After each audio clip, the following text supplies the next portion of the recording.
আসসালামু আলাইকুম সবাইকে। আজকের ক্লাসে আমরা জীবনী শক্তি অধ্যায়ের সালোক সংশ্লেষণ টপিকটা নিয়ে কিন্তু আলোচনা করব। এসএসসি জীববিজ্ঞানের যেটা খুবই গুরুত্বপূর্ণ একটা টপিক, এবং তোমরা জানো যে জীবনী শক্তি অধ্যায়ের যে সালোক সংশ্লেষণ এবং শ্বসন আর এটিপি, এটা নিয়ে মূলত আলোচনা করা হয়। আগের ক্লাসে তোমরা এটিপি সম্পর্কে ধারণা পেয়েছো, এই ক্লাসে তোমরা সালোক সংশ্লেষণ সম্পর্কে ধারণা পাবা।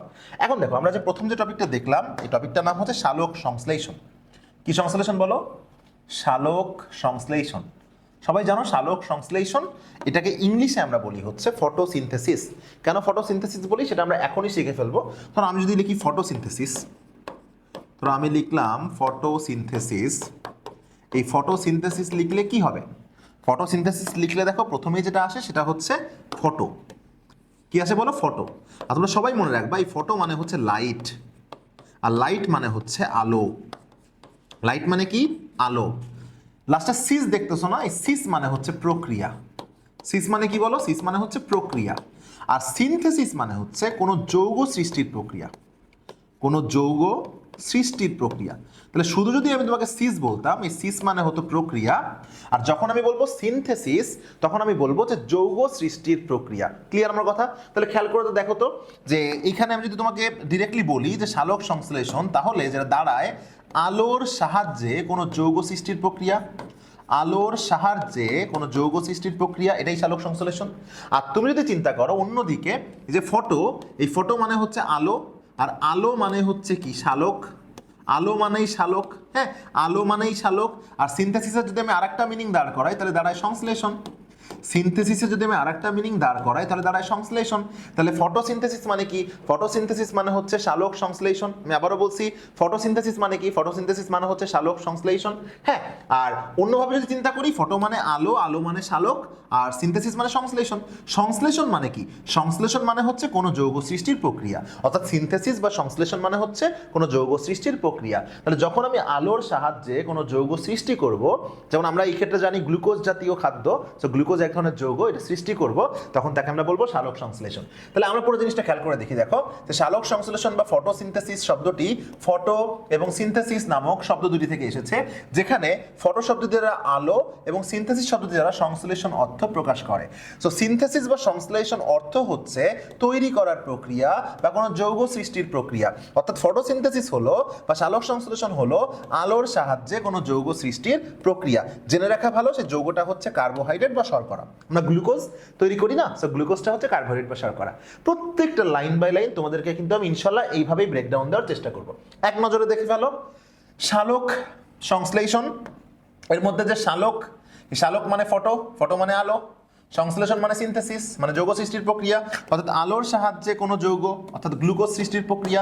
আর আমরা সবাই জানি এই গ্লুকোজটা হচ্ছে এক ধরনের কার্বোহাইড্রেট বা শর্করা। আর আমরা সবাই জানি এই গ্লুকোজটা হচ্ছে এক ধরনের কার্বোহাইড্রেট বা শর্করা। তো চলো আমরা পরবর্তী স্লাইডে চলে যাই। দেখো, পরবর্তী স্লাইডে কিছু কথা আমরা বলে দিয়েছি, একটু আগেই তোমাদেরকে বলছিলাম যে জীববিজ্ঞানে কোনো শব্দের শেষে যদি সিস থাকে, সিস মানে বোঝায় হচ্ছে প্রসেস বা প্রক্রিয়া।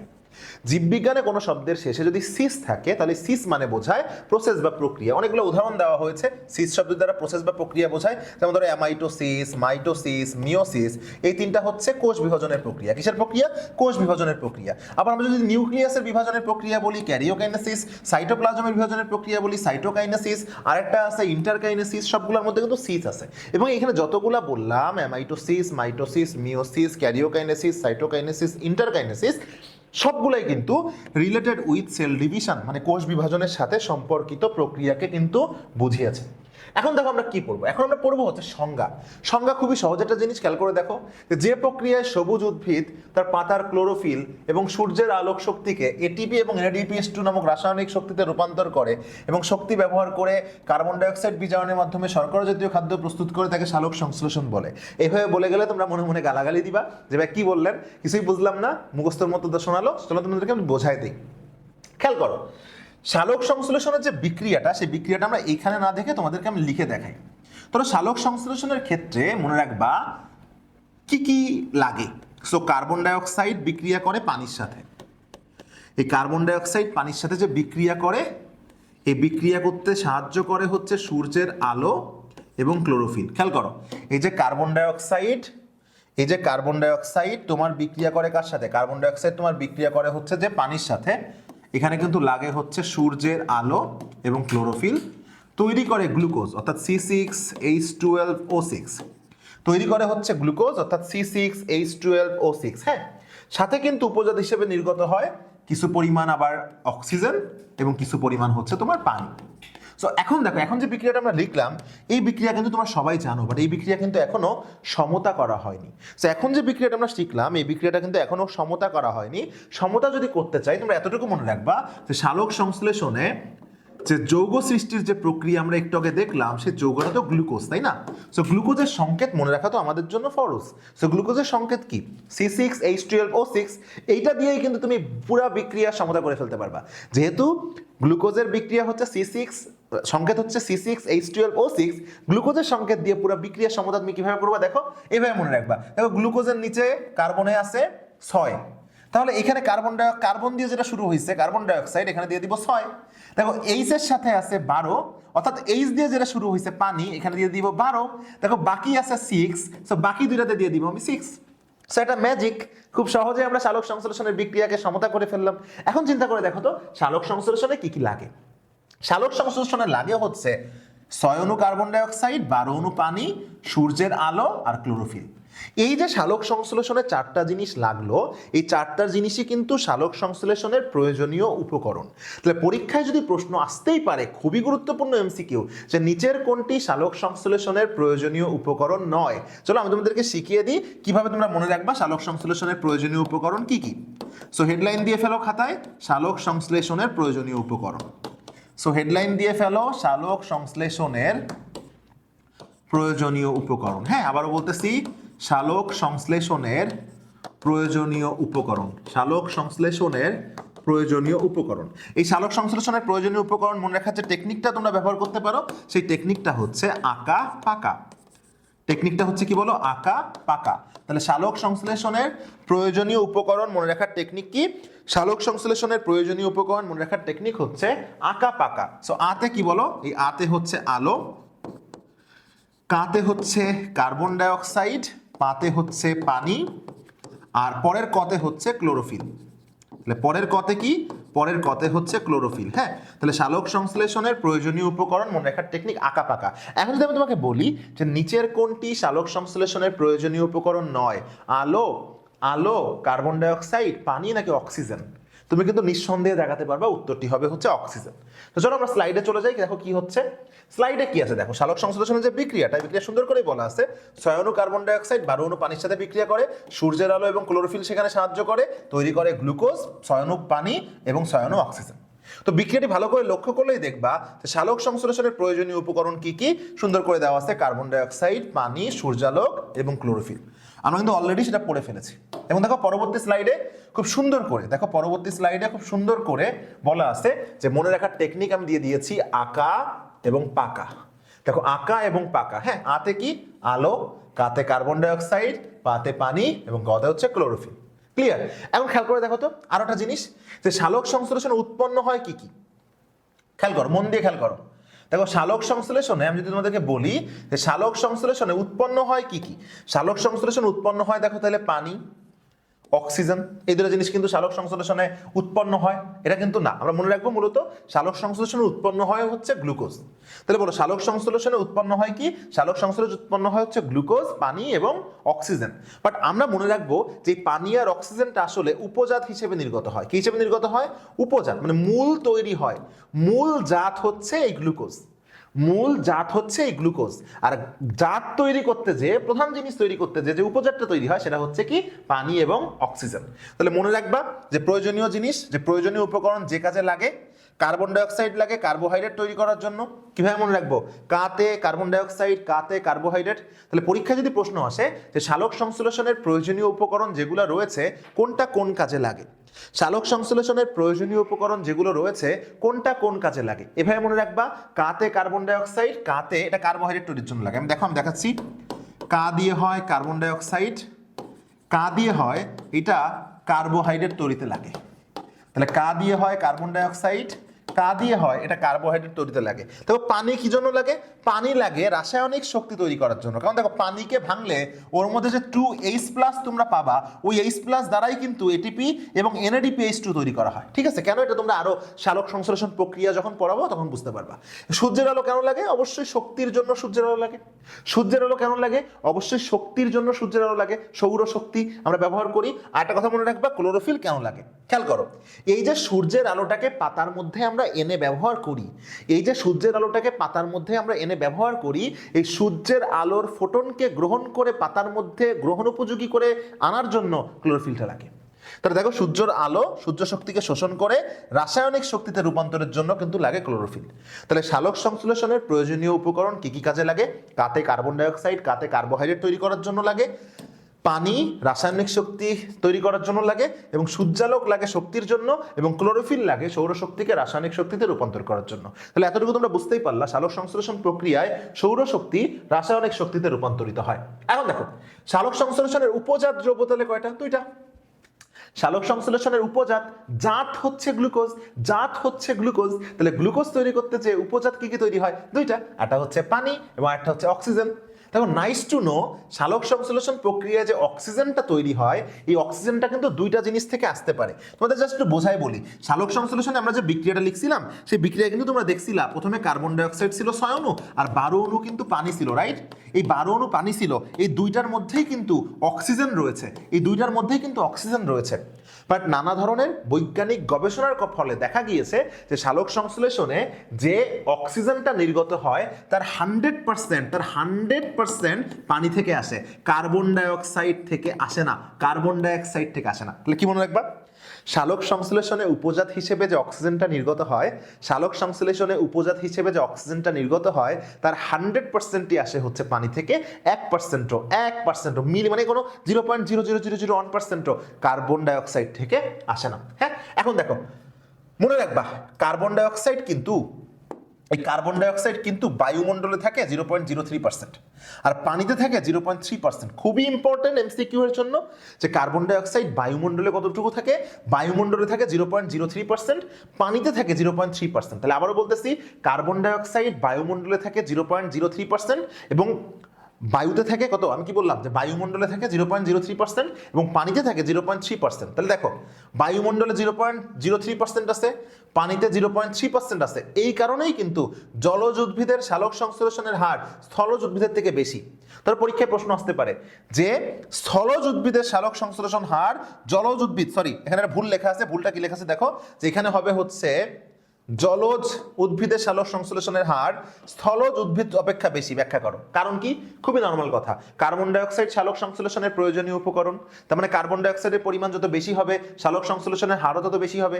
আমরা জানি জলজ উদ্ভিদে দেখো পানিতে কিন্তু 0.3% আছে, যেটা বেশি কার তুলনায়? বায়ুমণ্ডলে 0.03% আছে এর তুলনায়। এই জন্য কিন্তু যেহেতু বেশি কার্বন ডাইঅক্সাইড পানিতে আছে, তার মানে জলজ উদ্ভিদের সালোক সংশ্লেষণের হার বেশি হবে কার থেকে? বায়ুমণ্ডলের থেকে। খুবই সহজ, ইনশাআল্লাহ তোমরা এটা পারবা। দেখো, পরবর্তী যে স্লাইড আমরা পড়বো সেটা হচ্ছে, খুব সহজে বলে দিলাম, দেখো এক নজরে তোমরা কি মনে রাখবা, যে কার্বন ডাইঅক্সাইড যদি বাড়ে তাহলে সালোক সংশ্লেষণটা কিন্তু বাড়ে, কার্বন ডাইঅক্সাইডের পরিমাণ বৃদ্ধি পেলে সালোক সংশ্লেষণের পরিমাণও কিন্তু বেড়ে যায়। সো এখন আমরা পড়বো হচ্ছে সালোক সংশ্লেষণের স্থান। এই সালোক সংশ্লেষণ কিন্তু অনেকগুলা ধাপে আমরা জানি। যে ধরো কথার কথা, আমি যদি তোমাকে বলি যে আমার স্থান কোথায়, ধরো আমি এখন সারা পৃথিবীতে অবস্থান করছি, ভুল নয়। আমি এখন পৃথিবীর মধ্যে এশিয়া মহাদেশে অবস্থান করছি, এটাও ভুল নয়। আমি এশিয়া মহাদেশের মধ্যে বাংলাদেশে অবস্থান করছি, এটাও ঠিক। বাংলাদেশের মধ্যে আমি ধরো কথার কথা ঢাকায় অবস্থান করছি, এটাও ঠিক। ঢাকার মধ্যে ধরো আমি কথার কথা মোহাম্মদপুরে অবস্থান করছি, বা আমি ধানমন্ডিতে অবস্থান করছি, এটাও ঠিক। ধানমন্ডির মধ্যে আবার কোথায় অবস্থান করছি, এটাও কিন্তু ঠিক। তো আমরা সালোক সংশ্লেষণের স্থানগুলো বের করার চেষ্টা করব। মনে রাখবা, সাধারণত সবুজ উদ্ভিদের পাতার মেসোপিল টিস্যুর ক্লোরোপ্লাস্টে সালোক সংশ্লেষণ ঘটে। তাহলে আমরা জানি সালোক সংশ্লেষণ কিন্তু অলওয়েজ ঘটবে যে সবুজ উদ্ভিদে। সালোক সংশ্লেষণ কিন্তু অলওয়েজ ঘটবে সবুজ উদ্ভিদে। কোন উদ্ভিদে বলো? সবুজ উদ্ভিদে। এবং আমরা জানি সালোক সংশ্লেষণের জন্য যেটা দরকার সেটা হচ্ছে ক্লোরোপ্লাস্ট। আমরা জানি সালোক সংশ্লেষণের জন্য যেটা দরকার সেটা হচ্ছে ক্লোরোপ্লাস্ট। কারণ এই ক্লোরোপ্লাস্টের মধ্যেই ক্লোরোফিল থাকে, কারণ এই ক্লোরোপ্লাস্টের মধ্যেই ক্লোরোফিল থাকে। আর তোমরা জানো এই ক্লোরোফিলের কাজ হচ্ছে সূর্যের সৌরশক্তিকে রাসায়নিক শক্তি শক্তিতে পরিণত করা। এই ক্লোরোফিলের কাজই হচ্ছে সূর্যের সৌরশক্তিকে রাসায়নিক শক্তিতে পরিণত করা। তাহলে খেয়াল করে দেখো তো, সবুজ উদ্ভিদে যে ক্লোরোপ্লাস্ট থাকে, ক্লোরোপ্লাস্টের মধ্যে যে ক্লোরোফিল থাকে, ওটা যদি না থাকতো তাহলে তো সালোক সংশ্লেষণ পসিবল হতো না। আর এই সবুজ উদ্ভিদে ক্লোরোপ্লাস্ট কোথায় থাকে? মেসোফিল টিস্যুতে। আমরা জানি সবুজ উদ্ভিদে দুই ধরনের টিস্যু আছে, একটা হচ্ছে মেসোফিল টিস্যু আর একটা হচ্ছে বান্ডল সিড টিস্যু। এর মধ্যে কোথায় ক্লোরোপ্লাস্ট থাকবে? দেখো সুন্দর করে লিখে দিয়েছি, সাধারণত সবুজ উদ্ভিদের পাতার মেসোফিল টিস্যুতে ক্লোরোপ্লাস্ট থাকে এবং সেখানেই সালোক সংশ্লেষণ ঘটে থাকে। তাহলে কি কি আমরা জানবো দেখো। তাহলে সালোক সংশ্লেষণের অঙ্গ কোনটা? উদ্ভিদের সবুজ অঙ্গ, বিশেষত সবুজ পাতা। সালোক সংশ্লেষণের অঙ্গ কোনটা? উদ্ভিদের সবুজ অঙ্গ, বিশেষ করে সবুজ পাতা। পাতার অঙ্গাণু কোনটা? ক্লোরোপ্লাস্ট। খেয়াল করো, মনে রাখবা, অঙ্গের ছোট অঙ্গাণু, ডিম্ব বা ডিমের ছোট ডিম্বাণু, গ্রহের ছোট গ্রহাণু। নামের শেষে নু থাকলেই দেখবা ছোট হয়, ঠিক আছে? তোমরা যেটা ভাবছো সেটা না। যেমন ধরো অণু, পরমাণু, নু আছে ছোট। হ্যাঁ, তাহলে অঙ্গ যদি হয় সবুজ পাতা, ওই অঙ্গের অঙ্গাণু মানে ওই অঙ্গের মধ্যে কোথায়, ছোট কোন জায়গায় ঘটে, সেটা হচ্ছে ক্লোরোপ্লাস্ট। স্থান কি জিনিস? ক্লোরোপ্লাস্টের যে থাইলাকয়েড থাকে, তোমাদেরকে যখন আমি জীবকোষ টিস্যু অধ্যায় পড়িয়েছিলাম, সেখানে আমি ক্লোরোপ্লাস্টের থাইলাকয়েড, গ্রানাম, স্ট্রোমা, স্ট্রোমা ল্যামেলাম সবকিছু পড়িয়েছিলাম। সো ক্লোরোপ্লাস্টের কোন বিশেষ জায়গাটায় এটা হয়? থাইলাকয়েডে। ক্লিয়ার? তাহলে বলো, সালোক সংশ্লেষণের অঙ্গ কোনটা? অঙ্গ হচ্ছে যে কোনো সবুজ অঙ্গ, বিশেষত সবুজ পাতা। সালোক সংশ্লেষণের অঙ্গ কোনটা? যে কোনো সবুজ অঙ্গ, বিশেষ করে সবুজ পাতা। পাতার কোথায়? তাহলে অঙ্গাণু কোথায়? ক্লোরোপ্লাস্ট। ওই অঙ্গাণুর কোন স্থানে? থাইলাকয়েড নামক জায়গায়। এখন দেখো, তাহলে মজার ছলে জানবো, আমি বলে দিয়েছি, অঙ্গের ছোট অঙ্গাণু, ডিমের ছোট ডিম্বাণু, গ্রহের ছোট গ্রহাণু। হ্যাঁ, আর কিছু ভাবতে যেও না, এটুকু ভাবলেই কিন্তু হবে। এরপরে দেখো, সালোক সংশ্লেষণ প্রক্রিয়া নিয়ে আমরা এখন আলোচনা করব।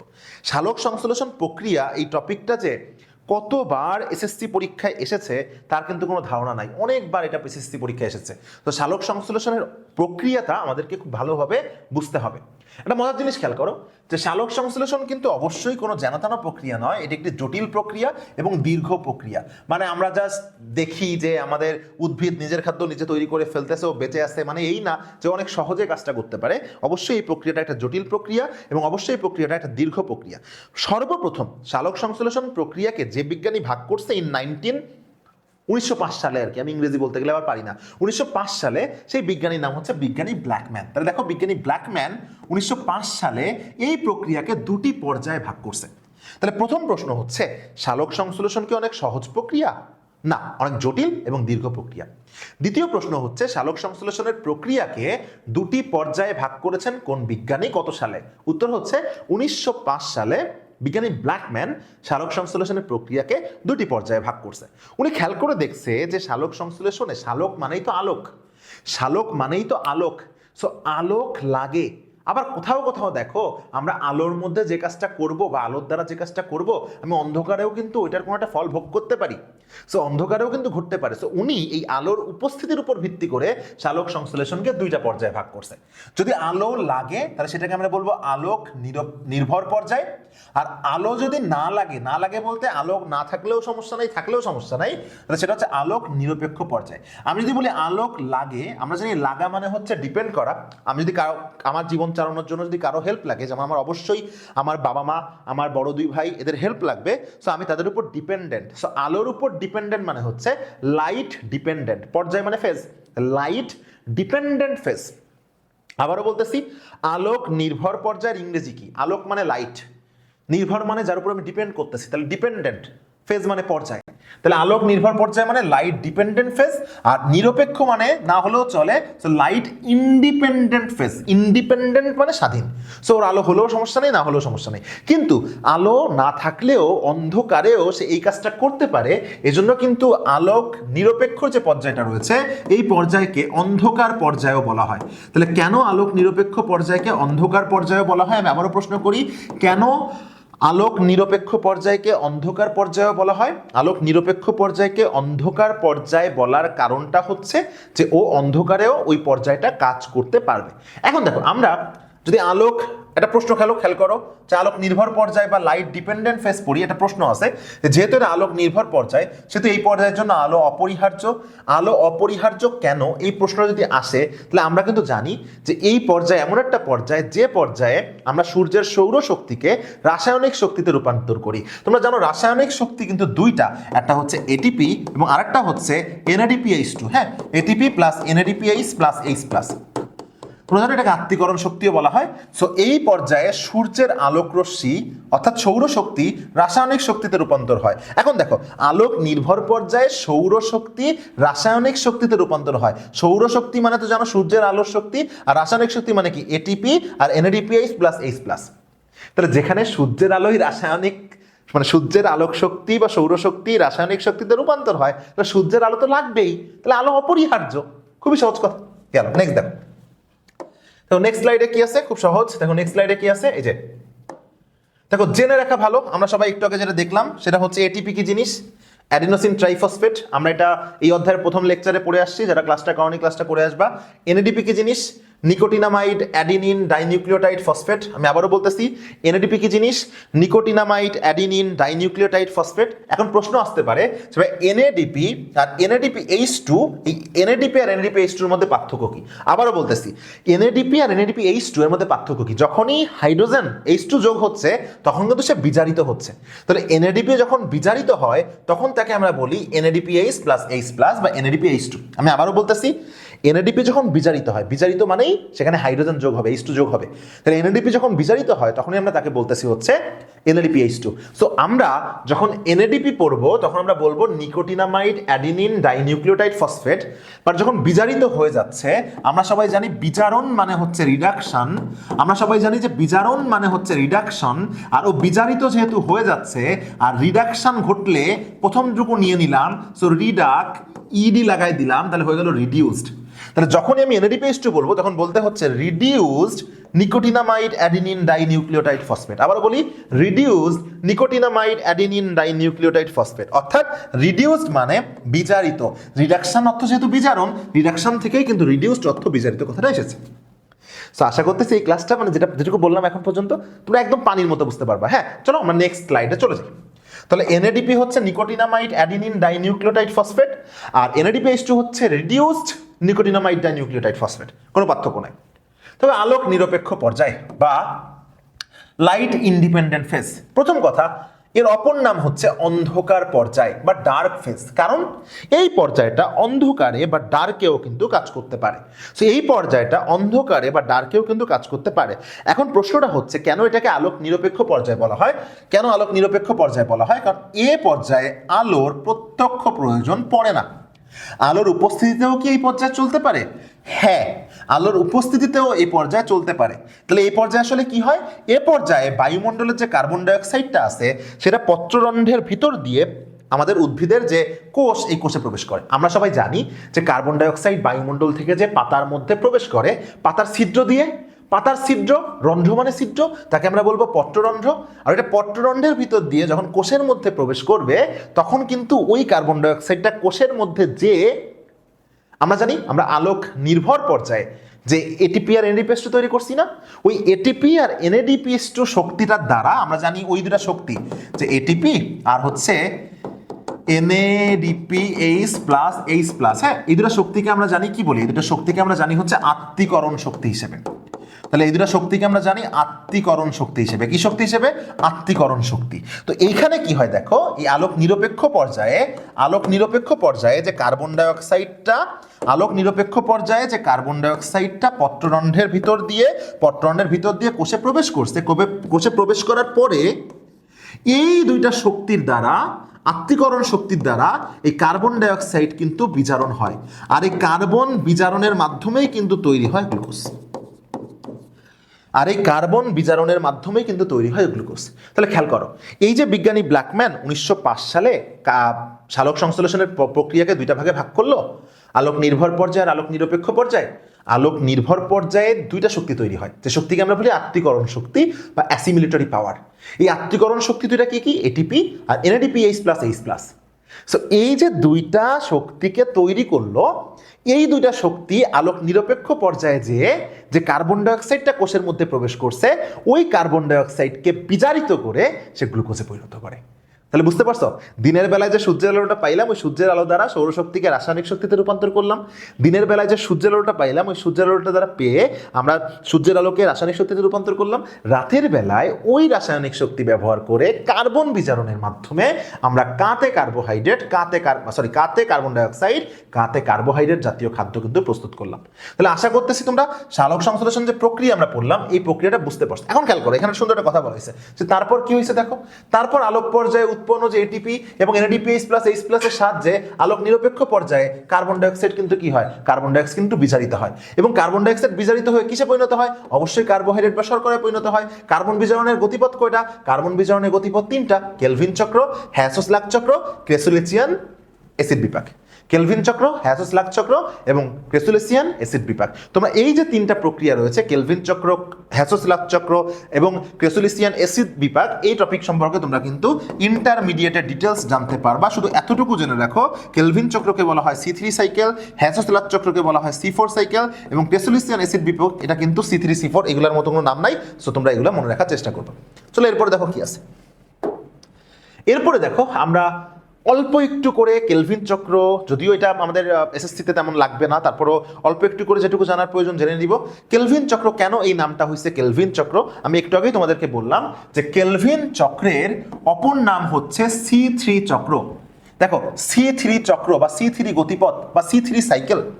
তাহলে কেলভিন চক্রের অপর নাম হচ্ছে C3 গতিপথ, C3 চক্র বা C3 সাইকেল। কেন দেখো, এটার আবিষ্কারক অবশ্যই বিজ্ঞানী কেলভিন আবিষ্কার করছে বলেই এর নাম হচ্ছে কেলভিন চক্র। দেখো 1961 সালে এসে এটা আবিষ্কার করছে বলেই কিন্তু নোবেল পুরস্কারও পায়। কারণ কেলভিন চক্র যদি আবিষ্কৃত না হইতো তাহলে কিন্তু আমরা কখনোই জানতে পারতাম না যে এই যে গ্লুকোজটা তৈরি হচ্ছে কিভাবে ধাপে ধাপে তৈরি হচ্ছে।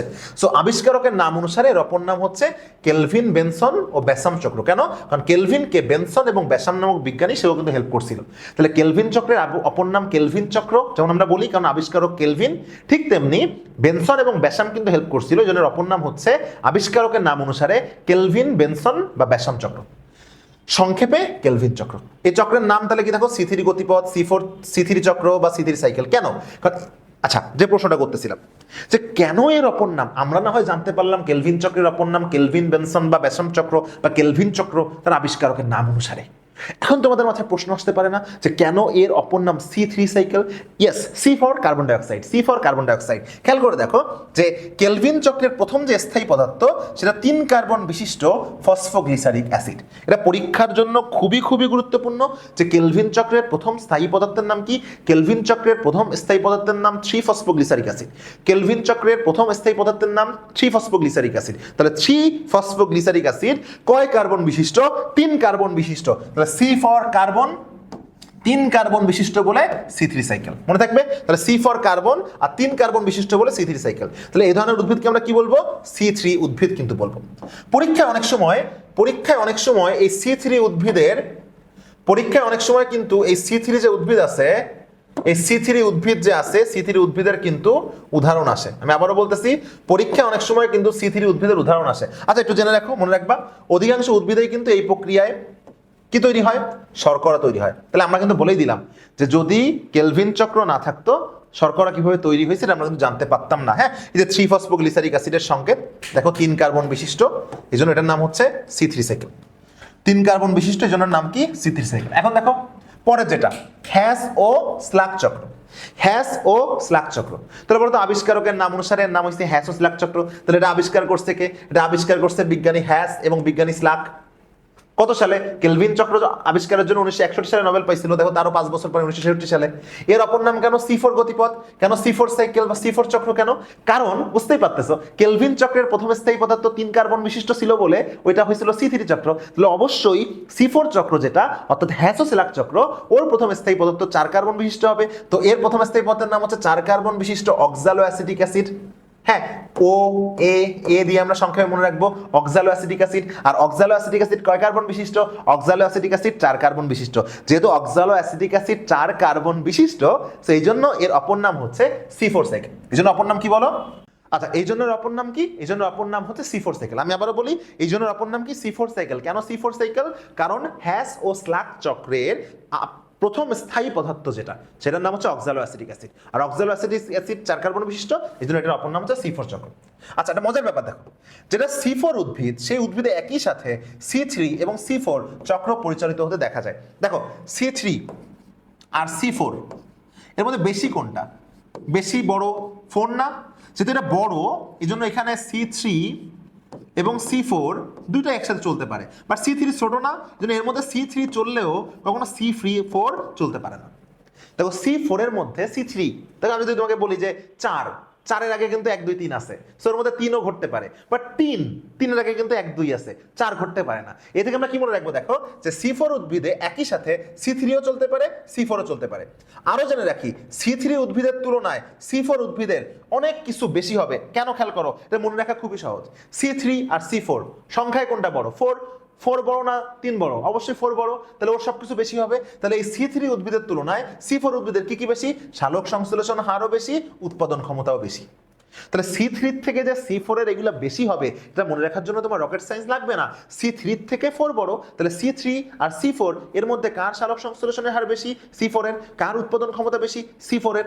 C4 এর মধ্যে 3 4 দুইটাই থাকতে পারে, কারণ 4 এর আগে 3 আছে, বা 3 এর আগে 4 নাই, বা 3 এর মধ্যে সংখ্যাগুলোর মধ্যে 4 নাই। এজন্য C3 উদ্ভিদে শুধু C3 চলবে, C4 কখনো চলতে পারবে না। বাট C4 উদ্ভিদে C3 C4 একসাথে চলতে কিন্তু দেখা যায়। চলো আমরা পরবর্তী স্লাইডে চলে যাই। দেখো কি বলছে যে 3 এর চেয়ে যেহেতু 4 বেশি, তাই C3 এর চেয়ে C4 ও বেশি, এবং সালোক সংশ্লেষণ বেশি, উৎপাদন ক্ষমতা বেশি। এখন পরীক্ষায় প্রশ্ন আসবে যে ধরো কিছু C4 উদ্ভিদের নাম মনে রাখার টেকনিক কিন্তু আমি দিয়ে দিয়েছি। মনে রাখবা, C4 উদ্ভিদ মনে রাখার টেকনিক হচ্ছে ভুয়া মুয়া। বলো ভুয়া মুয়া। কি? ভুয়া মুয়া। আবার ভুয়া মুয়া। ভুয়া মুয়া। ভূতে ভুট্টা, আতে আখ, মুতে মুথা ঘাস, আতে অ্যামারেন্থাস। আমি আবার বলতেছি, ভুট্টা ভুয়া, ভুট্টা আতে আখ, মুয়া মুতে মুথা ঘাস, আতে অ্যামারেন্থাস। আর অ্যামারেন্থাসকে আমরা কি বলি? নোটে গাছ বলি। হ্যাঁ, এখন খেয়াল করে দেখো, তোমাকে আমি C4 পড়াইছি, তাহলে C3 কেন পড়ালাম না? C3 বাদ বাকি, মানে কি? তুমি যা জানো না তাই। C3 বাদ বাকি মানে কি? যা জানি না তাই। তার মানে কি? পরীক্ষায় যদি প্রশ্ন আসে কোনটি C4 উদ্ভিদ নয়, এই ভুয়া মুয়া বাদে যেটা সেটা। যদি বলে কোনটি C3 উদ্ভিদ নয়, তার মানে আমি কোনোটাই জানি না, বাট এই যে C4 এর যেটা জানি ওইটা অ্যান্সার। ক্লিয়ার? খুবই সহজ কথা গেল। এখন দেখো, এক নজরে আমরা সালোক সংশ্লেষণকে কি বলছি? সালোক সংশ্লেষণের দুইটা পর্যায় আছে, আলোক পর্যায় এবং আলোক নিরপেক্ষ পর্যায়। আবিষ্কার করছে ব্ল্যাকম্যান 1905 সালে। আলোক পর্যায়ে উৎপন্ন হয় এটিপি এবং ADPH+H+, এবং এখানে প্রক্রিয়া হয় দুইটা, ফটোফসফোরাইলেশন এবং ফটোলাইসিস। এই দুটো কি জিনিস একটু পরে পড়াচ্ছি। এবং এই আলোক নিরপেক্ষ পর্যায়ে উৎপন্ন হয় কার্বন ডাইঅক্সাইড, যে কার্বন ডাইঅক্সাইড বিজারিত হয়ে কিন্তু গ্লুকোজ তৈরি করে। তো এখন দেখো, দুইটা নতুন টার্ম আসলো। একটা টার্ম আসলো হচ্ছে ফটোফসফোরাইলেশন, এবং একটা আসলো হচ্ছে ফটোলাইসিস। আমি যদি আগের স্লাইডে চলে যাই, তাহলে দেখো যে দুইটা টার্ম আসলো। একটা টার্ম হচ্ছে ফটোফসফোরাইলেশন, একটা টার্ম হচ্ছে ফটোফসফোরাইলেশন, এবং একটা টার্ম হচ্ছে ফটোলাইসিস। আমি আবারও বলতেছি, ফটোফসফোরাইলেশন এবং আরেকটা নাম হচ্ছে ফটোলাইসিস। কি কি টার্ম পাইলাম? ফটোফসফোরাইলেশন এবং আরেকটা নাম হচ্ছে ফটোলাইসিস। তো চলো আমরা যদি ফটোফসফোরাইলেশন পড়তে যাই, আমরা যদি ফসফোরাইলেশন পড়তে যাই, তাহলে একই সাথে আমার পড়া লাগবে হচ্ছে ফসফোরাইলেশন। তাহলে একই সাথে আমার পড়া লাগবে হচ্ছে ফসফোরাইলেশন। তাহলে আমরা যদি ফটোফসফোরাইলেশন পড়তে যাই, তাহলে একই সাথে আমার পড়া লাগবে হচ্ছে ফসফোরাইলেশন। কি রাইলেশন? ফসফোরাইলেশন। তাহলে ফটোফসফোরাইলেশন পড়তে গেলে আমাকে কি রাইলেশন পড়তে হবে? আমাকে ফসফোরাইলেশন পড়তে হবে। আমি আবারও বলি, ফটোফসফোরাইলেশন পড়তে গেলে আমাকে কি রাইলেশন পড়তে হবে? আমাকে পড়তে হবে ফসফোরাইলেশন। চলো আমরা দুইটা জিনিস একটু বোঝার চেষ্টা করি। দেখো, প্রথমে আমরা যদি পড়ার চেষ্টা করি ফসফোরাইলেশন, চলো আমরা ইংলিশে লিখে ফেলি। সো ফসফোরাইলেশন, যদি আমরা পড়ার চেষ্টা করি ফসফোরাইলেশন, তোমরা আজকের থেকে মৃত্যুর আগ পর্যন্ত মনে রাখার চেষ্টা করবা যে জীববিজ্ঞানে কোনো শব্দের শেষে যদি এই যে অ্যাশান থাকে, জীববিজ্ঞানে কোনো শব্দের শেষে যদি এই যে অ্যাশান থাকে, অ্যাশান, এই অ্যাশান মানে হচ্ছে প্রক্রিয়া। তাহলে জীববিজ্ঞানে কোনো শব্দের শেষে যদি অ্যাশান থাকে, এই অ্যাশান মানে হচ্ছে প্রক্রিয়া। হ্যাঁ, প্রক্রিয়া বা প্রসেস। তাহলে জীববিজ্ঞানে কোনো শব্দের শেষে যদি অ্যাশান থাকে, এই অ্যাশান মানে হচ্ছে প্রক্রিয়া বা প্রসেস।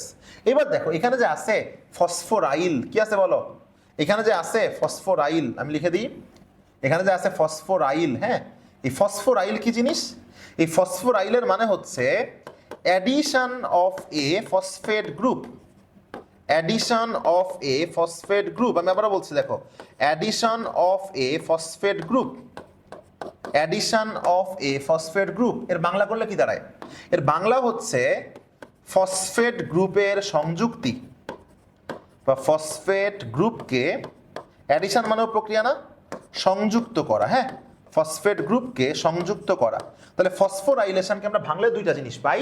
ফসফোরাইল মানে হচ্ছে addition of A phosphate group, মানে ফসফেট গ্রুপে সংযুক্ত করা, আর অ্যাশন মানে প্রক্রিয়া। তাহলে আমি যদি দুইটা জিনিসকে এক করে দেই তাহলে কি দাঁড়াবে? আমি দুইটা জিনিসকে এক করে দিলে দাঁড়াবে হচ্ছে যে ফসফেট গ্রুপকে সংযুক্ত করার প্রক্রিয়া, ফসফেট গ্রুপকে সংযুক্ত করার প্রক্রিয়া।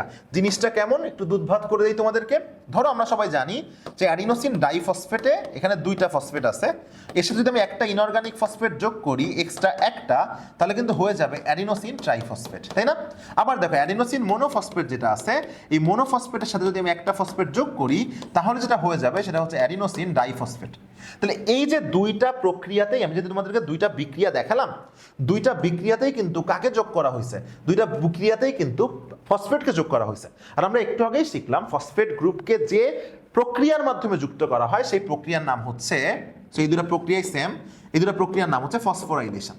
তাহলে ফসফেট গ্রুপকে যে প্রক্রিয়ার মাধ্যমে যুক্ত করা হলো সেই প্রক্রিয়ার নাম হচ্ছে ফসফোরাইলেশন। তাহলে আবারও বলি, ফসফেট গ্রুপকে যে প্রক্রিয়ার মাধ্যমে যুক্ত করা হলো সেই প্রক্রিয়ার নাম হচ্ছে ফসফোরাইলেশন। তাহলে আমি তোমাদের প্রশ্ন করলে তোমরা অ্যান্সার দাও যে ফসফেট গ্রুপকে যে প্রক্রিয়ার মাধ্যমে যুক্ত করলাম সেই প্রক্রিয়ার নাম কি? ফসফোরাইলেশন। এখন দেখো, এই যে ফসফোরাইলেশন তুমি যে শিখলা, যেখানেই তুমি ফসফোরাইলেশন শিখলা সেখানে কিন্তু ফটোফসফোরাইলেশন যদি তুমি শিখতে যাও তাহলে খেয়াল করে দেখবা এখানে যদি একটা কথা এক্সট্রা আছে, সে একটা কথা হচ্ছে ফটো। সে একটা কথা হচ্ছে কি বলো? সে একটা কথা হচ্ছে ফটো। ফটো মানে আলো, ফটো মানে কি বলো? আলো। আর ফসফোরাইলেশন মানে কি? ফসফোরাইলেশন মানে হচ্ছে ফসফেট গ্রুপকে সংযুক্ত করার প্রক্রিয়া। ফসফোরাইলেশন মানে হচ্ছে ফসফেট গ্রুপকে সংযুক্ত করার প্রক্রিয়া। তাহলে ফসফোরাইলেশন মানে হচ্ছে ফসফেট গ্রুপকে সংযুক্ত করার প্রক্রিয়া। তাহলে বলো ফসফোরাইলেশন মানে কি? ফসফোরাইলেশন মানে হচ্ছে ফসফেট গ্রুপকে সংযুক্ত করার প্রক্রিয়া। তাহলে খেয়াল করো, ফটো মানে যেহেতু আলো, তার মানে আমি যদি বলি আলোর সাহায্যে, এই আলোর সাহায্যে ফসফেট গ্রুপকে সংযুক্ত করার যে প্রক্রিয়া সেটাই ফটোফসফোরাইলেশন। আলোর সাহায্যে ফসফেট গ্রুপকে সংযুক্ত করার যে প্রক্রিয়া সেটাই ফসফোরাইলেশন। আমি আবারও বলতেছি, আলোর সাহায্যে ফসফেট গ্রুপকে সংযুক্ত করার যে প্রক্রিয়া সেটাই ফসফোরাইলেশন। তাহলে মানে যদি তুমি বলো বিক্রিয়া কি হবে ভাই? সেম বিক্রিয়া। এই যে অ্যাডিনোসিন ডাইফসফেটের সাথে আমি একটা ইনঅর্গানিক ফসফেট যোগ করলাম, করে এটা হয়ে গেছিল অ্যাডিনোসিন ট্রাইফসফেট। এই প্রক্রিয়ার নাম আমরা কি দিছিলাম? এই প্রক্রিয়ার নাম আমরা দিছিলাম ফসফোরাইলেশন। এই প্রক্রিয়ার নাম আমরা কি দিয়েছিলাম? এই প্রক্রিয়ার নাম আমরা দিয়েছিলাম হচ্ছে ফসফোরাইলেশন। তাহলে বলো এই প্রক্রিয়ার নাম আমরা কি দিয়েছিলাম? এই প্রক্রিয়ার নাম আমরা দিয়েছিলাম হচ্ছে ফসফোরাইলেশন। এখন চিন্তা করে দেখো তো, যদি এই ফসফোরাইলেশন প্রক্রিয়ায় আমি যদি এর মাথায় একটা সূর্যের আলো দিয়ে দিই, অর্থাৎ এই প্রক্রিয়ায় সূর্যের আলো সাহায্য করলো, তখন কিন্তু আমরা এই ফসফোরাইলেশনকে বলতে বাধ্য হব ফটোফসফোরাইলেশন। তাহলে যাহাই ফসফোরাইলেশন তাহাই ফটোফসফোরাইলেশন। আমি আবারও বলতেছি, যাহাই ফসফোরাইলেশন তাহাই ফটোফসফোরাইলেশন। কখন? যখন আমি ওই বিক্রিয়ায় সূর্যের আলো দিয়ে দিব। তাহলে আমি তোমাকে দুইটা বিক্রিয়া দেখাই, তোমরা জাস্ট এই দুইটা বিক্রিয়ার মধ্যে একটু কম্পেয়ার করে আমাকে বলো তো যে কোনটা ফসফোরাইলেশন আর কোনটা ফটোফসফোরাইলেশন। এই দুইটা বিক্রিয়ার মধ্যে একটু কম্পেয়ার করে বলো তো কোনটা ফসফোরাইলেশন আর কোনটা ফটোফসফোরাইলেশন। ধরো অ্যাডিনোসিন ডাইফসফেটের সাথে আমি একটা ইনঅর্গানিক ফসফেট যোগ করলাম, হয়ে গেল অ্যাডিনোসিন ট্রাইফসফেট। সেম বিক্রিয়াটা আমি দিলাম, অ্যাডিনোসিন ডাইফসফেটের সাথে একটা ইনঅর্গানিক ফসফেট যোগ করলাম, হয়ে গেল অ্যাডিনোসিন ট্রাইফসফেট। তোমাদের জন্য এই বিক্রিয়া এখন দুধ ভাত। এখন যদি আমি এই দুইটা বিক্রিয়ার মধ্যে কোনো একটা বিক্রিয়ার মধ্যে সূর্যের আলো দিয়ে দেই, তাহলে ওই বিক্রিয়াটা হয়ে যাবে ফটোফসফোরাইলেশন। আর যেটাই সূর্যের আলো দিব না ওইটা হয়ে যাবে ফসফোরাইলেশন। ক্লিয়ার? তাহলে আমরা এটা কিন্তু বলতে পারি যে সকল ফটোফসফোরাইলেশনই ফসফোরাইলেশন, বাট সকল ফসফোরাইলেশন ফটোফসফোরাইলেশন নয়। এটা মুখস্থ করার কিচ্ছু নাই। ধরো আমি যখনই বলতেছি দুইটা টার্ম, একটা টার্ম হচ্ছে ফটোফসফোরাইলেশন, একটা টার্ম হচ্ছে ফটোফসফোরাইলেশন। আমি আবারও বলি, একটা টার্ম হচ্ছে ফটোফসফোরাইলেশন, আরেকটা টার্ম হচ্ছে ফসফোরাইলেশন। খেয়াল করে দেখো তো, ফটোফসফোরাইলেশনের মধ্যে কিন্তু ফসফোরাইলেশন আছে। ফটোফসফোরাইলেশনের মধ্যে আমি আবারও দেখাই তোমাদেরকে, দেখো যে ফটোফসফোরাইলেশনের মধ্যে কিন্তু ফসফোরাইলেশন আছে, বাট ফসফোরাইলেশনের মধ্যে কিন্তু ফটোফসফোরাইলেশন নাই। তাহলে সকল ফটোফসফোরাইলেশন ফসফোরাইলেশন, বাট সকল ফসফোরাইলেশন ফটোফসফোরাইলেশন নয়। তাহলে আশা করতেছি তোমরা এই যে ফসফোরাইলেশন এবং ফটোফসফোরাইলেশন এই দুটো জিনিসের পার্থক্য মোটামুটি বুঝতে পারছো। এখন আমরা এই সংশ্লিষ্ট আরেকটা টার্ম শিখব। এই সংশ্লিষ্ট আরেকটা টার্ম কি? এই সংশ্লিষ্ট আরেকটা টার্ম হচ্ছে ডিফসফোরাইলেশন। ডিফসফোরাইলেশন, এই যে তোমরা মনে মনে ভাবতেছো ভাই আর কত ফসফোরাইলেশন আমরা দেখবো, ফটোফসফোরাইলেশন দেখলাম, শুধু ফসফোরাইলেশন দেখলাম, আবার ডিফসফোরাইলেশন আবার কি জিনিস খেয়াল করো। ডিফসফোরাইলেশন এর মধ্যে কিন্তু তোমরা এটা জানো যে ফসফোরাইলেশন মানে হচ্ছে ফসফেট গ্রুপকে যোগ করার প্রক্রিয়া, আমরা সবাই জানি। বাট ডি মানে হচ্ছে কিন্তু আবার ডিলেট। ডি মানে কিন্তু ডিলেট, তাহলে ডি ফর ডিলেট। ডিলেট মানে বাদ দেওয়া, ডিলেট মানে বাদ দেওয়া। তাহলে ডিলেট মানে যেহেতু বাদ দেওয়া, তাহলে বুঝতেই পারতেছো এখানে আমরা ফসফেট গ্রুপকে বাদ দিব। দেখো যখন আমি ফসফেট গ্রুপকে বাদ দিব, কাইন্ড অফ আমি একটা উদাহরণ দিতে পারি তোমাদেরকে। ধরো আমি দিলাম এটিপি। এই এটিপির থেকে যদি আমি একটা ফসফেটকে বাদ দেই, তাহলে তিনটা থেকে যদি আমি একটা বাদ দেই, তিনটা থেকে যদি আমি একটা বাদ দেই, তাহলে কিন্তু যেটা হবে সেটা হচ্ছে দুইটা হয়ে যাবে। সো অ্যাডিনোসিন ডাইফসফেট হয়ে যাবে, তাই না? এখন দেখো এখানে অ্যাডিনোসিন ডাইফসফেট না, এখানে দুইটা আছে, এখানে তিনটা আছে না? তাহলে এটাকে আমার সমতা করার জন্য কি করতে হবে? এখানে আমার আরেকটা ইনঅর্গানিক ফসফেট দিয়ে দিতে হবে। তাহলে এই যে আমি এটিপি থেকে একটা ফসফেটকে বাদ দিয়ে এডিপি করলাম, ডিলেট করলাম, delete for dephosphorylation. Delete for dephosphorylation, delete for dephosphorylation. এখন তুমি আমাকে একটা প্রশ্ন করতে পারো, যারা ভালো স্টুডেন্ট একটা প্রশ্ন করতে পারো যে ভাই ফসফোরাইলেশন মানে তো ফসফেট যোগ করার প্রক্রিয়া, তাহলে ডিফসফোরাইলেশনে আমি ফসফেট বাদও দিব, যোগও করবো কেমনে? খুবই সহজ, খেয়াল করো। দেখো যখন আমি এই যে এটিপি থেকে একটা ফসফেটকে বাদ দিলাম, এই বাদ দিলাম পর ডিলেট হয়ে গেল, ডি হয়ে গেল। বাট বাদ দিয়ে যখন আমি দেখো এডিপি লিখলাম, সমতা করার জন্য ঠিকই কিন্তু আমার আরেকটা ফসফেটকে যোগ করা লাগলো। তাহলে আমি বাদ দিলাম, ডিলেট হলো, ডি হলো, বাট বাদ দেওয়ার কারণে কিন্তু সমতা করতে আমার আরেকটা ফসফেট যোগ করতে হয়েছে। এটিপি ইকুয়াল টু কিন্তু এডিপি না, ATP equal to ADP plus phosphate. So একই সাথে ডিলেটও হলো, একই সাথে এইখানে ফসফোরাইলেশনও হলো। তবে একই সাথে ওইখানে ডিলেট হলো, একই সাথে এখানে কিন্তু ফসফোরাইলেশনও হলো, আবার এখানে কি হলো? এখানে কিন্তু ডিলেট হলো। তাহলে দুইটা মিলে কি দাঁড়ালো? ডিফসফোরাইলেশন। সো একদম দুধ ভাত। আশা করছি যে তোমরা এখন পর্যন্ত যেটা পড়াইছি তিনটা টার্ম, ফসফোরাইলেশন, ডিফসফোরাইলেশন এবং ফটোফসফোরাইলেশনের মধ্যে পার্থক্য বুঝতে পারছো। এখন ওইখানে আরেকটা না টার্ম ছিল, সেই টার্মটা কি? সেই টার্মটা আমরা ব্যাখ্যা করে আজকে ক্লাসটা শেষ করি। তো ওই টার্মটা ছিল হচ্ছে ফটোলাইসিস। দেখো ফটোলাইসিস, কি লাইসিস বলো? Photolysis. So we have to know what is photolysis. We have to know যে ফটোলাইসিস জিনিসটা আসলে কি। খেয়াল করে দেখো তো, ধরো এটা একটা সূর্য, এটা একটা গাছের পাতা, আমরা মাঝখানে দিলাম না কিছু বোঝানোর জন্য। সো আমরা জানি সূর্যের এই আলোটাকে গাছের পাতার মধ্যে নিয়ে আসতে সাহায্য করে ক্লোরোফিল, সূর্যের আলোর ফোটনকে নিয়ে আসতেও সাহায্য করে, তাই না? আর আমরা জানি পাতার মধ্যে কিন্তু পানি থাকে। যখনই সূর্যের আলোটা পাতার মধ্যে আসে, তখন ওই পানিটা সূর্যের সৌরশক্তির প্রভাবে ভেঙে যায়। পানি ভেঙলে কি হয়? 2H+ তৈরি হয়, আর যে অক্সিজেনটা তৈরি হয় এই অক্সিজেনটা কিন্তু প্রকৃতিতে চলে আসে। আমরা ডিটেলস বিক্রিয়া দেখালাম না, জাস্ট যেটুকু বোঝানোর দরকার সেটুকু বলতেছি, খেয়াল করো। তাহলে যখনই সূর্যের আলোকে ক্লোরোফিল সূর্যের আলোর ফোটনকে শোষণ করে পাতার মধ্যে নিয়ে আসে, তখন কিন্তু পাতার মধ্যে যে পানিটা আছে ওই পানিটা কিন্তু ভেঙে যায়, আর পানিটা কিন্তু ভেঙে যেয়ে অক্সিজেনে পরিণত হয় আর দুইটা হাইড্রোজেন আয়নে পরিণত হয়। অক্সিজেনটা প্রকৃতিতে মুক্ত হয়ে যায়, আর ওই যে দুইটা হাইড্রোজেন আয়ন আছে সেটা কিন্তু কি করে বলো? এটা কিন্তু কি করে? এটা হচ্ছে এনএডির সাথে মিলে NADPH প্লাস H+ তৈরি করে। দেখো এই যে দুইটা, এটাই কিন্তু সে 2H+। এখন খেয়াল করে দেখো এই যে এইখানে আসলে কি হলো, এখানে দেখো পানি ভেঙে গেল না? তোমরা মনে রাখবে আজকের থেকে মৃত্যুর আগ পর্যন্ত লাইসিস মানে ভেঙে যাওয়ার প্রক্রিয়া। এই লাইসিস মানে কি? লাইসিস মানে হচ্ছে ভেঙে যাওয়ার প্রক্রিয়া। আমি আবারও বলতেছি, লাইসিস মানে কি? লাইসিস মানে হচ্ছে ভেঙে যাওয়ার প্রক্রিয়া। তাহলে লাইসিস মানে ভেঙে যাওয়ার প্রক্রিয়া। এখানে কে ভেঙে গেল? পানি ভেঙে গেল না? এই পানি যে ভেঙে গেল কি দ্বারা? ফটো দ্বারা না? ফটো মানে কি? ফটো মানে হচ্ছে আলো। আমরা যদি আলো মানে শালক, শালক, তাই না? তাহলে এই যে ভেঙে গেল, দেখো আলোর দ্বারা পানি ভেঙে গেল। আমরা লাইনটা লিখি, কোথায় লিখবো? নিচে লিখি। এই যে আলোর দ্বারা পানি ভেঙে গেল, দেখো আলোর দ্বারা পানি ভেঙে গেল, আলোর দ্বারা পানি ভেঙে গেল। এই থেকেই কিন্তু নামটা হয়েছে কি দেখো, আলোর দ্বারা মানে আলো, সো ফটো, ভেঙে গেল মানে লাইসিস, পানি ভাঙলো অফ ওয়াটার। তাহলে পুরো জিনিসটাকে আমরা কি বলতে পারি, ফটোলাইসিস অফ ওয়াটার। সো আলোর দ্বারা পানি ভেঙে যাওয়া, সো আলোর দ্বারা পানি ভেঙে যাওয়াকেই বলা হয় ফটোলাইসিস অফ ওয়াটার। বা আমরা যদি এটাকে ভেঙে বলি, বাংলায় বলি, ওয়াটার মানে পানি, পানি ভেঙে যাচ্ছে আলোর দ্বারা, সো আলো মানে শালক, ভেঙে যাওয়া মানে বিভাজন, এটাকে আমরা বলবো পানির শালক বিভাজন। তাহলে তোমরা যদি পরীক্ষায় প্রশ্ন আসে যে পানির শালক বিভাজন বা ফটোলাইসিস অফ ওয়াটার কি, আমার বিশ্বাস তোমরা খুব সুন্দরভাবে বর্ণনা করতে পারবা। এই যে সূর্যের আলোর দ্বারা পানি ভেঙে গেল, প্রোটন তৈরি হলো, অক্সিজেন তৈরি হলো, সো পানি ভেঙে গেল, so photolysis of water, photo মানে আলো, লাইসিস মানে ভেঙে যাওয়া, আলোর দ্বারা ভেঙে যাওয়া, কে ভেঙে যাওয়া, পানি ভেঙে যাওয়া। সো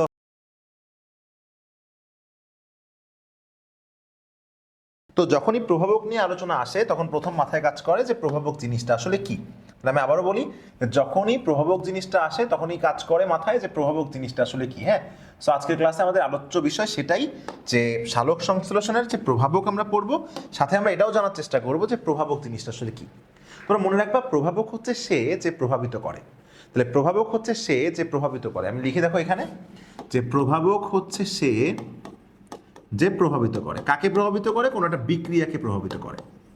তাহলে কাকে প্রভাবিত করে, কোনো একটা বিক্রিয়াকে প্রভাবিত করে। আর তোমরা মনে রাখবা, সো প্রভাবক বিক্রিয়াকে যে প্রভাবিত করে, কিভাবে প্রভাবিত করে, সে বিক্রিয়ার গতিকে সে ত্বরান্বিত করে। তাহলে বিক্রিয়ার গতিকে সে কি করে, ত্বরান্বিত করে। তো যখনই আমি প্রায় কোনো স্টুডেন্টদেরকে প্রশ্ন করি যে ত্বরান্বিত করা মানে কি আসলে বাড়িয়ে দেওয়া না কমিয়ে দেওয়া, সো ম্যাক্সিমাম স্টুডেন্টরা কিন্তু উত্তর দেয় যে ভাই ত্বরান্বিত করা মানে বাড়িয়ে দেওয়া, মানে প্রভাবক বিক্রিয়ার গতিকে প্রভাবিত করে সেটাকে বাড়িয়ে দেয়।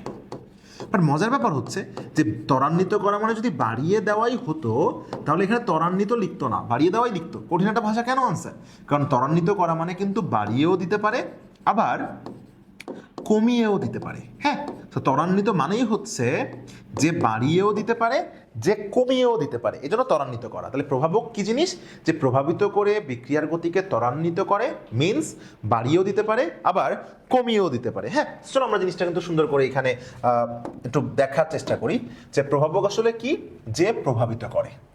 প্রভাবিত করে কি করে, বিক্রিয়ার গতিকে ত্বরান্বিত করে। ত্বরান্বিত শব্দের অর্থ কি বাড়িয়ে দেওয়া, উত্তর হচ্ছে না, বাড়িয়েও দিতে পারে আবার কমিয়েও দিতে পারে। দেখো খুব সুন্দর করে কিন্তু আমি ব্যাখ্যা করার চেষ্টা করেছি। সো প্রভাবক কত প্রকার, দেখো উত্তর হচ্ছে প্রভাবক হচ্ছে দুই প্রকার। তাহলে বলো প্রভাবক কত প্রকার, উত্তর হচ্ছে প্রভাবক দুই প্রকার। যে প্রভাবক বাইরে থেকে ক্রিয়া করে সে হচ্ছে বাহ্যিক প্রভাবক, এবং যে প্রভাবক ভিতর থেকে ক্রিয়া করে সে হচ্ছে অভ্যন্তরীণ প্রভাবক। আমি আবারও বলি, যে প্রভাবক বাইরে থেকে ক্রিয়া করে সে বাহ্যিক প্রভাবক, এবং যে প্রভাবক ভিতর থেকে ক্রিয়া করে সে হচ্ছে অভ্যন্তরীণ প্রভাবক। এর মানেটা একটু সুন্দর করে তোমাদেরকে বুঝাই বলি। ধরো কোনো একটা প্রভাবক যেটা উদ্ভিদের দেহের মধ্যে উপস্থিত আছে, তো দেহের মধ্যে উপস্থিত থেকে সে উদ্ভিদের বিক্রিয়াকে ত্বরান্বিত করতেছে, এটা হচ্ছে অভ্যন্তরীণ প্রভাবক। আবার যে প্রভাবকটা উদ্ভিদকে তার জীবনযাপন করার জন্য বা শরীরবৃত্তীয় প্রক্রিয়া পরিচালনা করার জন্য যে প্রভাবককে উদ্ভিদকে বাইরে থেকে নিতে হয়, সেটা হচ্ছে বাহ্যিক প্রভাবক। তুমি তোমার ক্ষেত্রেই চিন্তা করো না, ধরো আমি তোমার বড় ভাই, আমি তোমাকে সারাদিন পড়ালেখা করতে বললাম, যত সময় না পর্যন্ত তোমার মন তোমাকে পড়তে বলবে তত সময় পর্যন্ত বড় ভাই কেন, কেউ এসে কিন্তু তোমাকে পড়াতে পারবে না। সো পড়ালেখা করতে গেলেও দুই ধরনের প্রভাবক কাজ করে। একটা প্রভাবক হচ্ছে নিজের মনের ভেতর থেকে যে অভ্যন্তরীণ প্রভাবনা কাজ করে, প্রভাবক হয় সেটা, আরেকটা হচ্ছে পরিবেশ, অর্থাৎ বাবা মা ভাই বোন, ওরাও কিন্তু তোমাকে প্রভাবিত করতে পারে। ইন দ্যাট কেস বাবা মা ভাই বোন হচ্ছে তোমার ক্ষেত্রে বাহ্যিক প্রভাবক, আর তোমার নিজের ভিতরের উদ্দীপনা মোটিভেশন হচ্ছে তোমার অভ্যন্তরীণ প্রভাবক। সাবাস। এখন দেখো, ধরো আমরা পড়বো সালোক সংশ্লেষণের যে দুইটা প্রভাবক রয়েছে, খেয়াল করো আমি একটু লিখি। দেখো সালোক সংশ্লেষণের যে দুইটা প্রভাবক রয়েছে, হ্যাঁ কি প্রভাবক, একটা আছে বাহ্যিক প্রভাবক, একটা হচ্ছে বাহ্যিক প্রভাবক, এবং অপরটা হচ্ছে অভ্যন্তরীণ প্রভাবক। তাহলে সালোক সংশ্লেষণের যে দুই ধরনের প্রভাবক রয়েছে, একটা হচ্ছে বাহ্যিক প্রভাবক আর একটা হচ্ছে অভ্যন্তরীণ প্রভাবক। তো মজার ব্যাপার হচ্ছে প্রভাবকটা পরীক্ষায় যতবারই এসে থাকে দেখা যায় যে সেটা আসলে এমসিকিউতে আসে। তো যেহেতু প্রভাবক এমসিকিউ এর জন্য হট টপিক, তো তুমি যদি বাহ্যিক প্রভাবক পড়ো তোমার অভ্যন্তরীণ প্রভাবক পড়া লাগবে না, আবার তুমি যদি অভ্যন্তরীণ প্রভাবক পড়ো তোমার বাহ্যিক প্রভাবকও পড়া লাগে না। কেন, দেখো যদি আমি বাহ্যিক পড়ে ফেলি তাহলে অভ্যন্তরীণ হচ্ছে আমি যা জানি না তাই। আমি যদি বাহ্যিক পড়ে ফেলি তাহলে অভ্যন্তরীণ হচ্ছে আমি যা জানি না তাই। কেন যা জানি না তাই, তোর পরীক্ষায় প্রশ্ন করলো কোনটি সালোক সংশ্লেষণের বাহ্যিক প্রভাবক নয়, তুমি বাহ্যিক জানো, তাহলে উত্তর কোনটা, যেটা তুমি জানো না সেটা। আবার যদি বলে কোনটি সালোক সংশ্লেষণের অভ্যন্তরীণ প্রভাবক নয়, তার মানে তুমি তিনটাই জানবা না, অপশনের একটা জানবা, সেটা হবে হচ্ছে অ্যান্সার। কেন? কারণ অভ্যন্তরীণ, নিচের কোনটি সালোক সংশ্লেষণের অভ্যন্তরীণ প্রভাবক নয়, এই প্রশ্নের মানে হচ্ছে নিচের কোনটি সালোক সংশ্লেষণের বাহ্যিক প্রভাবক। আবার নিচের কোনটি সালোক সংশ্লেষণের বাহ্যিক প্রভাবক নয়, এই প্রশ্নের মানে হচ্ছে নিচের কোনটি সালোক সংশ্লেষণের অভ্যন্তরীণ প্রভাবক। ক্লিয়ার? তাহলে বাহ্যিক প্রভাবক আমরা মনে রাখবো কিভাবে? বাহ্যিক প্রভাবক আমরা মনে রাখবো এইভাবে যে আমরা যেহেতু সালোক সংশ্লেষণের প্রভাবক পড়তেছি, খেয়াল করো, আমরা যেহেতু সালোক সংশ্লেষণের প্রভাবক পড়ছি, আমরা যেহেতু সালোক সংশ্লেষণের প্রভাবক পড়ছি, এই সালোক সংশ্লেষণ কোথায় হয়? সালোক সংশ্লেষণ হয় হচ্ছে পাতায়। সালোক সংশ্লেষণ হয় হচ্ছে পাতায়। তাহলে পাতা দেখতে গেলে তোমাকে পাতা আঁকতে হবে। তাহলে আমি যে আঁকলাম এটা কি পাতা? এটা আঁকা পাতা। তাহলে সালোক সংশ্লেষণ কোথায় হয়? পাতায়। তো পাতাটা আমি আঁকলাম, এটা কি পাতা? আঁকা পাতা। আর আমার বিশ্বাস তুমি আমার এত সুন্দর আঁকা পাতা দেখে অবাক হয়ে গেছো। তুমি এতটাই অবাক হয়ে গেছো যে অবাক হয়ে গেছে, অবাক, সো অবাক হয়ে গেছে, অবাক। তাহলে বলো সালোক সংশ্লেষণ কোথায় হয়? পাতায়। পাতা আঁকলা, সো আঁকা পাতা। আঁকা পাতা দেখে তুমি অবাক হয়ে গেছো। এখন দেখো তো আতে কি? সবাই জানো আতে হয় আলো, আতে হয় আলো, কাতে হয় কার্বন ডাই অক্সাইড, পাতে হয় পানি, তাতে একদিন তাকে না দেখলে তোমার কি বেড়ে যায়? তাপমাত্রা বেড়ে যায়। অতে হচ্ছে সে তোমার জীবনের কি? অক্সিজেন। বাতে কি?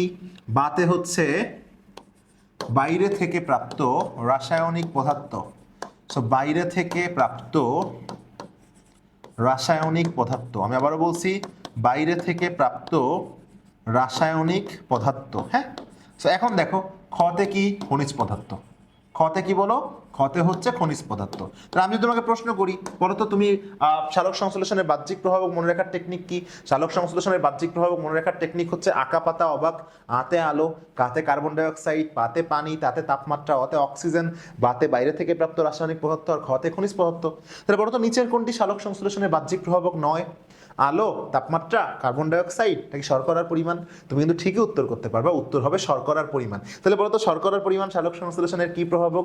উত্তর হচ্ছে অভ্যন্তরীণ প্রভাবক। তো খুবই সহজ, তুমি সালোক সংশ্লেষণের বাহ্যিক প্রভাবক যদি জানো, তোমাকে সালোক সংশ্লেষণের অভ্যন্তরীণ প্রভাবক আর কষ্ট করে মনে রাখতে হবে না। তুমি যা জানো না তাই, তাও রিটেনে যদি কখনো চলে আসে একবার রিডিং পড়ে রাখবা। তো দেখো মনে রাখার টেকনিক কি? আঁকা পাতা, অবাক, আতে আলো, কার্বন ডাই অক্সাইড, পানি, তাপমাত্রা, অক্সিজেন, বাইরে থেকে প্রাপ্ত রাসায়নিক পদার্থ এবং খনিজ পদার্থ। এবং কি বলতে বলো?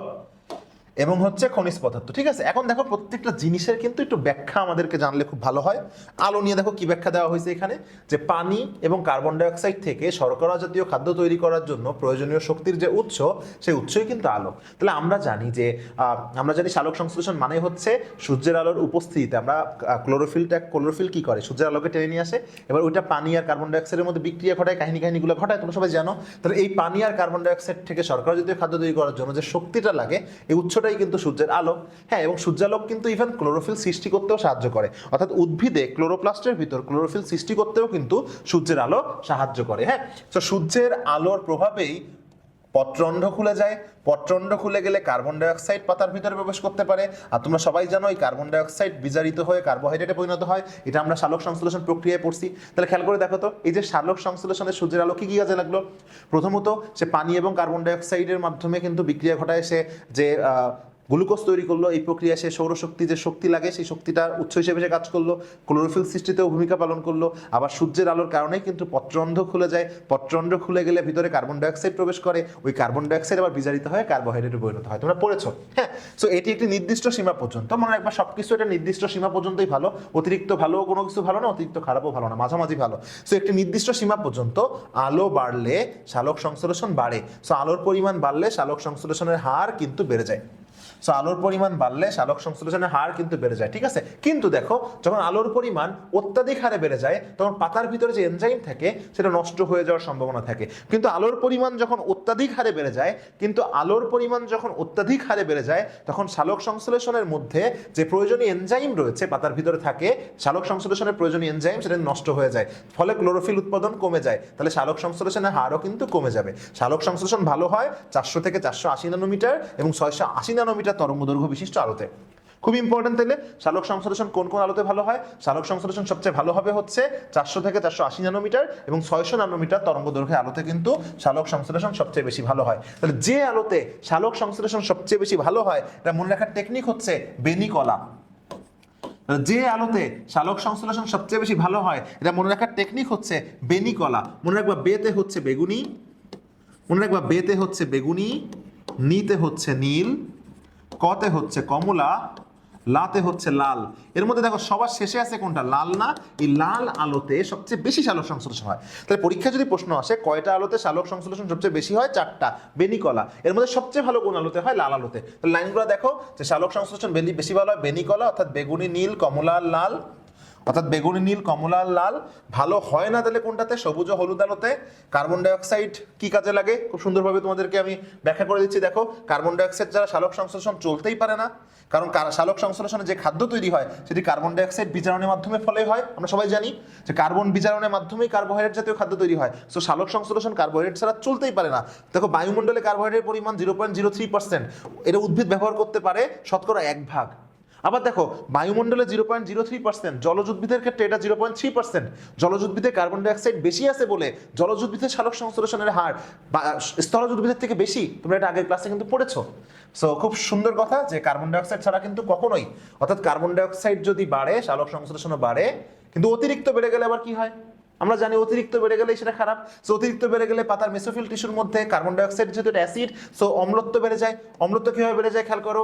কার্বন ডাইঅক্সাইড যখনই পাতার মেসোফিল টিস্যু পানির সাথে বিক্রিয়া করে, পানির সাথে বিক্রিয়া করে কি তৈরি করে? H2CO3।